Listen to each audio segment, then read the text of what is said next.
টাকা ধার দেওয়া একটি সংবেদনশীল বিষয়, যা পারস্পরিক বিশ্বাস, পরিস্থিতি এবং সম্পর্কের উপর নির্ভর করে।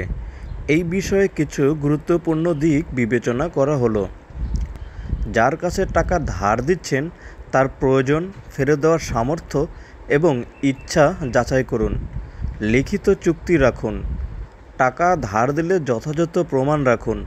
প্রয়োজনে লিখিত চুক্তি করুন যেন ভবিষ্যতে কোনো ভুল বোঝাবুঝি না হয়। কখনোই এমন পরিমাণ টাকা ধার দেবেন না যা ফেরত না পেলে আপনার নিজের আর্থিক অবস্থার উপর চাপ পড়ে।